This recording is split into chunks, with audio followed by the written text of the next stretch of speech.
चक्क तुरीच्या शेतात लावला 1,40,00,000 रुपयांचा गांजा। एक आरोपी पोलिसांच्या ताब्यात। स्थानिक गुन्हे शाखेच्या पथकानं लोणार तालुक्यातील हत्ता शिवारातील एका शेतात छापा टाकून शेतातील गांजाची झाडं जप्त केलीत। लोणार तालुक्यातील हत्ता शिवारातील गट नंबर 181 मधील अनिल धुमा चव्हाण यांच्या 3 एकर तुरीच्या शेतात मधोमध गांजाच्या झाडांची लागवड केली होती।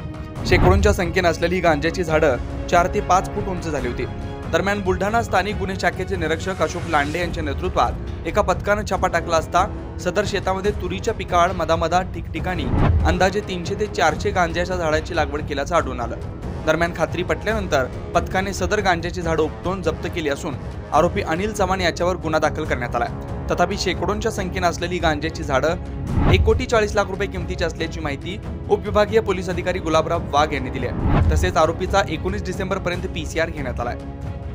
आता ही शेती जी आहे ती माळरानात होते आणि ते शेत जे आहे चहूबाजूने ओढा आहे, पलीकडून कुठली शेती नाही आणि त्या ठिकाणी फक्त त्या खोलगट भागामध्ये आरोपीची शेती। सर, आपण जे वजन केलेलं आहे ते झाडाचं वजन सांगितलं आहे आम्हाला का फक्त ते जे गांजा आहे?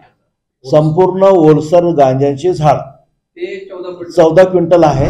नंतर सुकल्यानंतर काय त्याचे 60-70% लेस होऊ शकतो आणि त्याचं वजन कमी होईल। मोठी कारवाई केली तर पोलीस दलाकडून काही रिवॉर्ड घोषित करण्यात आलाय का?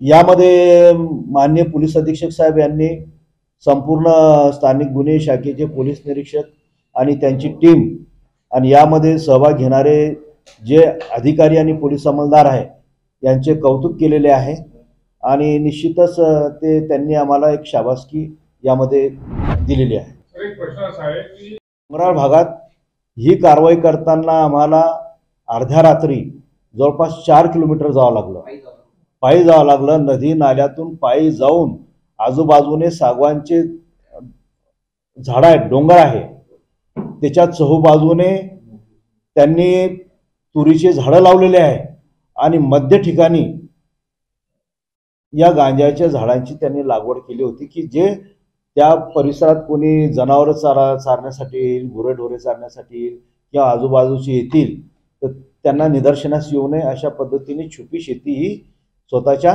फायद्यासाठी त्यांनी केलेली दिसून आली। लोकनायक न्यूज।